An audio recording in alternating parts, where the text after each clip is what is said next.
So old news, but Larian Studios isn't making Baldur's Gate 4, and I don't think they need to. There's plenty of other videos on YouTube you can go and watch and find out the details of why they're not going to. I'm not going to explain that. What I'm going over is Larian as a company and their creative process, that I think they could just make something better than Baldur's Gate 3 if they wanted to. They could make a better than Baldur's Gate 4.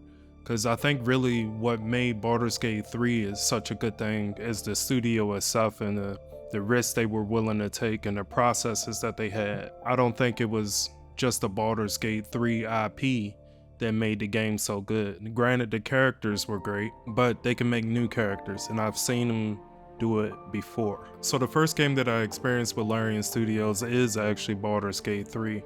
I had no idea who Larian was before, even though they came out around 1996 as a game developer. I had no idea. Maybe I've played games of theirs before and I just don't know. I didn't play any, I really didn't play any CRPGs in general, and I'm not sure if that's all they made or not. I know they made Divinities, a bunch of Divinity Sins, Divinity 2, Divinity 1, Divinity Original Sin. I'm not sure about all those games because I've never played them. But Baldur's Gate 3, this is one of the games that did early access right. Like, they stayed in early access for as long as they needed to, about 3 years, and then they actually came out of early access and delivered a great product and showed you why it needed to be in early access instead of just coming straight out. If the game would have came straight out, it would have been maybe balance issues, certain bugs that they wouldn't have found. They would have had to put out a day 1, 2, 3, 4, 5, 6 patch like most studios nowadays, even though they do patch a lot and they try to make the game better. And Act 3 of Baldur's Gate 3 was pretty choppy when I first played it. I got Baldur's Gate 3 the day that it came out, and I just played it every day. I think I put over 100 hours in that game. And when I got to Act 3, it did have like a little stuttering issues with my graphics card at the time.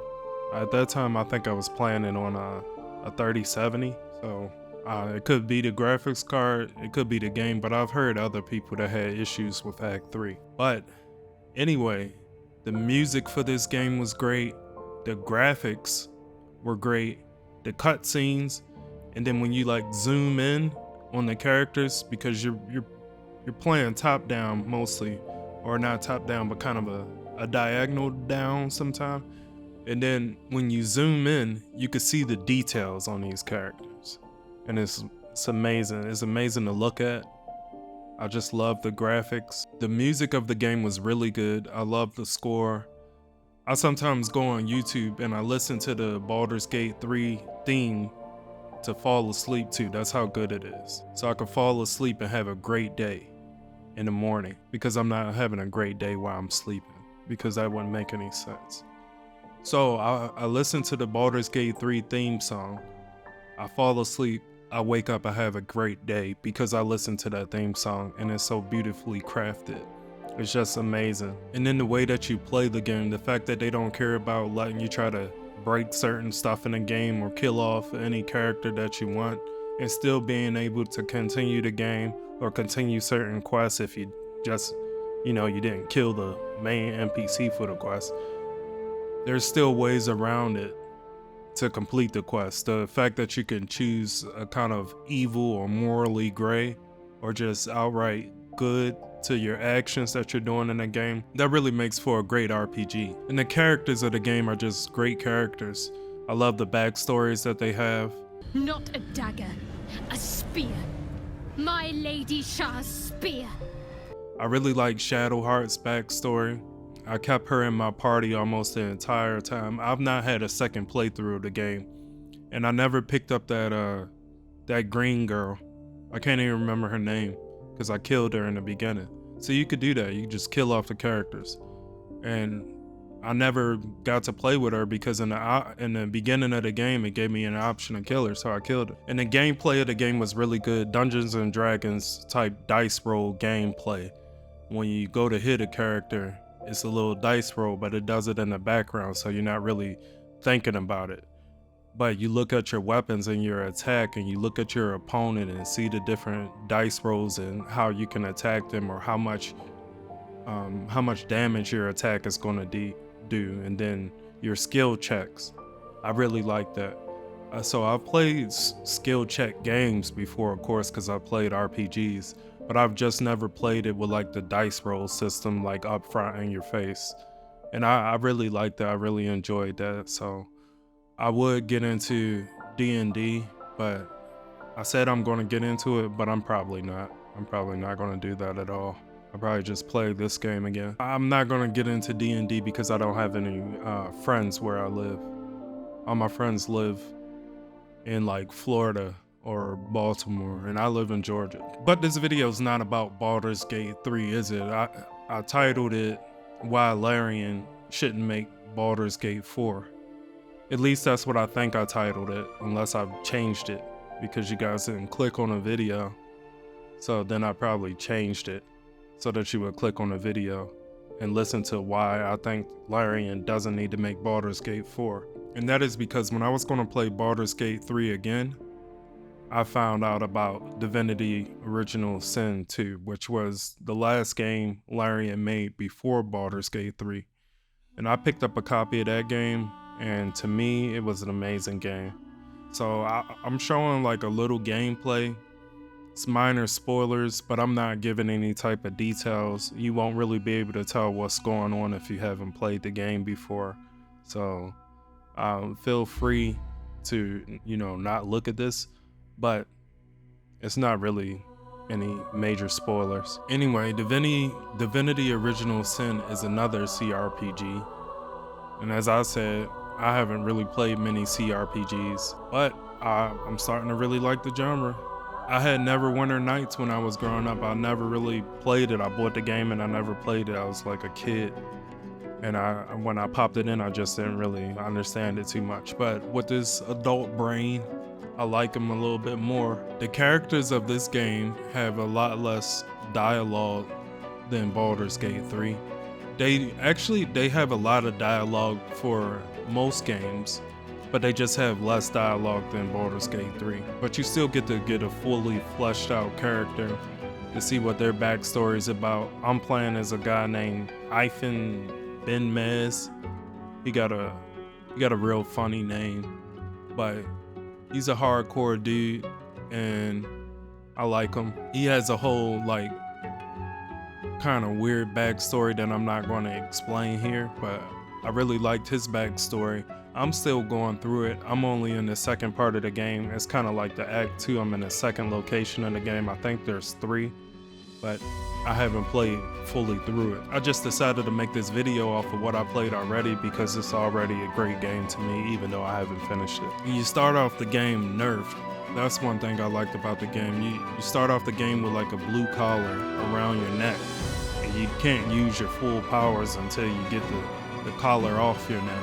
The combat of the game feels similar to Baldur's Gate 3, but it's not really that similar. I'm probably saying it's similar because it's a CRPG and has the same kind of top-down AP movement thing. But there's no dice rolls in the game. It's mainly focused on CC, and then you have like physical armor and magical armor. And depending on the type of damage that you do, you take down one of those health bars. So if you hit with magic, you take down the magic health bar. And then if you hit with physical, you take down the physical health bar. But you have to get rid of those health bars before you can attack the person's main health bar. So I thought that was a pretty unique take, and I really liked that. But some people didn't like the physical and magical health bar thing. I really like the fact that you could do certain combinations, like you can make it rain on people, and then you can hit them with a lightning attack, and then you'll electrocute them. And if you hit them again with the lightning attack, you'll stun them. If you stun them, basically they have to skip their turn until they're unstunned. So I really like that. And that's with a magical character. Now, if you have a physical character, you can knock them down. You can do stuff with like polymorph, where you could turn a person into a chicken. or you could take their weapons away for one turn so that they can't hit you. And there's a bunch of different stuff. You have these source powers. The source powers are really powerful. You have like a chain lightning, and then you use a certain amount of source points. And then you have to get more source points throughout the game to get even stronger. The source points on their own is like a great feat. It's like a great mission you have to go to get these source points. I hope I'm saying it right, source points. I'm just going off the top of my head here. But basically, I really like that game. The crafting system for the game isn't that great, but with mods, it could be a little bit better. There's like a mod called Crafting Overhaul that I'm using now. And you could get certain weapons from different games by crafting them with this Crafting Overhaul system. I don't really use that. I prefer to kind of use the weapons that are in the game because it's my first playthrough, but I do use it to craft for like other stuff. Like sometimes I want to use the same wand that I got or the same bow that I got, and this Crafting Overhaul allows me to upgrade that instead of having to get a new bow or a new wand. Some people might not like to play like that and they prefer to just get a new wand or a new bow. But if I like the stats on something, I'd rather just upgrade it. So long story short, the reason why I think Larian doesn't have to make Baldurs Gate 4, and they're not going to make Baldurs Gate 4, is because Divinity Original Sin 2 showed me that Baldurs Gate 3 wasn't just lightning in a bottle. It wasn't luck. Larian is a pretty good studio, or a really good studio, and I think that they can make another game that's probably better than Baldurs Gate 3. Or if it's not better than Baldurs Gate 3, it can be equal to it, or equal to a Divinity Original Sin 2. I think Baldurs Gate 3 is the better game, but Divinity Original Sin 2 is a really good game as well. And Baldurs Gate 3 shows that Larian could take what they learned in one game like Divinity Original Sin 2 and then implement certain portions of that into Baldurs Gate 3, learn from stuff that didn't work in the past, add new stuff to it, and then they can make a game that's maybe better than Baldurs Gate 3 when they make their next game, which won't be Baldurs Gate 4 because they said they're not making it. And they're also not making any DLC. And you're sad about that, and I'm sad about that. But this is the video. I appreciate you for watching the video. And if you could like, you can comment, you can subscribe. And you can check this video out here. That's maybe over here or here or here on about how I like the Quest 3 and why you should maybe get one.